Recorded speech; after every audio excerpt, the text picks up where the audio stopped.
L'École supérieure d'administration, d'économie, de journalisme et des métiers de l'audiovisuel ESAE offre de nouveaux challenges pour l'année universitaire 2023-2024. Étudiantes et étudiants, parents d'élèves nouveaux bacheliers, ESAE, c'est la garantie d'une formation de qualité à des conditions très avantageuses. À Gbedjromede, à Papa, à Boumekalavi et Parakou, inscrivez-vous en administration générale, administration du travail et de la sécurité sociale, trésor et finances publiques, impôts, diplomatie et relations internationales, journalisme et métiers de l'audiovisuel, gestion des marchés publics, planification et développement local, sciences économiques, sciences juridiques et toutes les filières des sciences de gestion. ESAE vous offre des bourses, demi-bourses et de réductions pour les premières inscriptions dans toutes ces filières. Waouh! En licence 1, 2 et 3 et en master, bénéficiez jusqu'à 50% de réduction sur tous nos sites. N'est-ce pas génial? Infoline. ESAE Gbedjromede, 3e rue à droite en quittant le carrefour Le Jador pour la BIBE Jéricho ou au plus 229 90 93 65 21 98 98 14 00 à Kpakpa au plus 229 52 88 33 33 à Boumekalavi au plus 229 52 88 44 44 Parakou au plus 229 52 46 12 12.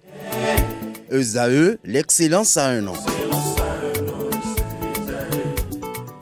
Bonjour à nouveau, chers amis internautes. Le quotidien béninois d'information générale et d'analyse, l'informateur titre ce matin en manchette « Menace de troubles à l'ordre public pour cause de royauté dans la Donga, la fin de la pagaille à Séméret, à part Tcholoufei, aucun roi n'est reconnu et autorisé, intégralité des arrêtés du préfet Biao Aïmé qui met fin à la pagaille, Doriaya et consorts invités à se ranger. Des précisions sur cette affaire en page 3. En deuxième de titre, on peut lire « Assistance aux familles démunies à l'orée de cette rentrée 2023-2024 ». Ouragan Fondation Hondé Ladji fait preuve de générosité, des kits scolaires distribués aux écoliers au quartier Zobo de la ville de Cotonou. Le point de cette œuvre caritative et sociale à la page 6.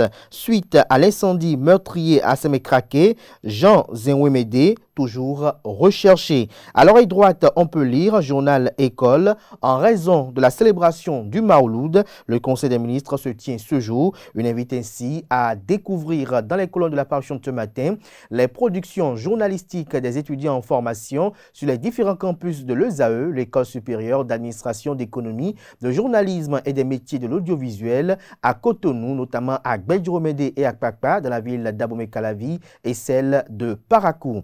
Le quotidien de service public titre ce matin en manchette « Suite au drame de Semekpoji, l'inventaire des entrepôts du Kwayo ordonné ». L'article à retrouver à la page 3. Toujours à la une de la Nation de ce matin, suivi et contrôle des communes, la cellule présidentielle fait le bilan de la réforme. Toujours à la une du quotidien de service public ce matin, mobilisation des recettes à moyen terme, une prévision de 2913 milliards pour les 5 prochaines années. Le journal fait savoir que les différentes régies financières ont conçu la stratégie de mobilisation des recettes à moyen terme sur la période 2024-2028.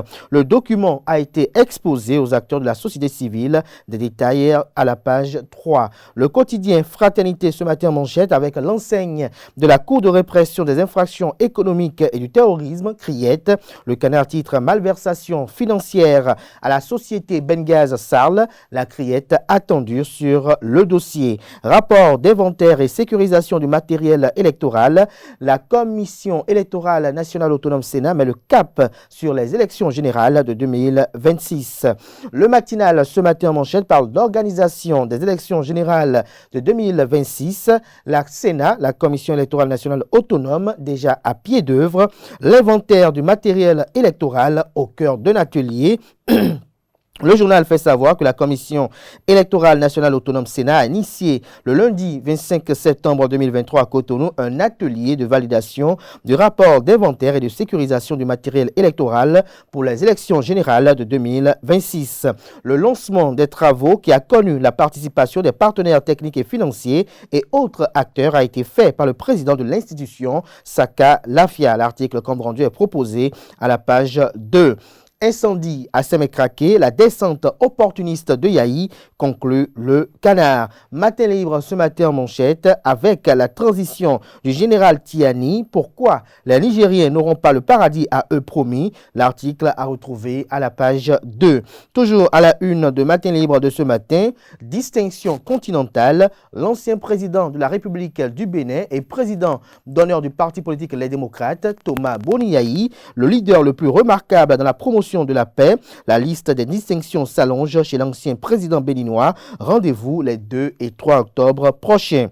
Le confrère de Le Béninois libéré ce matin en manchette, drame, incendie de Sémécraqué, le bloc républicain aux côtés des blessés et des familles éplorées. L'article compte rendu vous est proposé à la page 3. Toujours à la une de Le Béninois libéré de ce matin, 5000 kits scolaires distribués par Ouragan Fondation à l'école primaire publique de Zogbo. Paris gagné pour le président Émile Rondeladji. Le quotidien Le Confrère de la matinée ce matin en manchette parle de ressources minières. Le Bénin lance l'assaut au trésor du sous-sol. Selon le ministre Sam Seydou Adambi, le Bénin ira méthodiquement et avec sérénité. Toujours à la une du même Canard ce matin, on peut lire laxisme, désinvolture, négligence lors de la 50e édition des championnats du monde de pétanque au Bénin. La Confédération africaine de sport boule, CASB, suspend le président de la FBP, la Fédération béninoise de pétanque, et son chargé de communication. Retrouvé la note qui consacre ces différentes suspensions à la page 6. Dabarou communique ce matin en manchette, célébration de la Gani au Bénin, au cœur de la première et authentique fête traditionnelle du Bénin. Le dossier vous est proposé aux pages 2 et 3.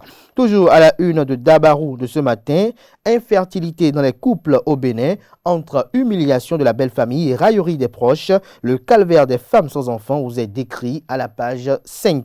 Nous passons à présent au confrère de Dynamisme Info. 54 000 points de vente de Kpayor recensés, l'autre indicateur du manque d'emploi au Bénin. Des précisions sur l'article du journal à la page 4 de sa livraison de ce matin. Présence remarquable sur le terrain. Gbadamassi en mode reconquête de la 8e circonscription électorale après son échec aux législatives, s'interroge le confrère. Nous passons à présent au quotidien La Boussole, mais avant, découvrons un autre titre à la une de Dynamisme Info de ce matin. Présence sur le lieu du drame à Sémécraqué, l'ancien président Thomas Boni Yahi dans sa proactivité humaniste. L'article est à retrouver à la page 3. Le confrère de La Boussole parle de crise au Sahel, dos au mur. La France se retire du Niger, victoire pour la junte, camouflé pour la communauté économique des États de l'Afrique de l'Ouest, CEDEAO. Ce sera tout pour la présentation de quelques titres parus ce jour dans la presse locale. Les quotidiens sont disponibles dans les kiosques, également accessibles en ligne pour ceux d'entre vous disposant d'un site internet. Place à présent au bulletin matinal d'information qui vous est présenté ce matin par Francis Fahami.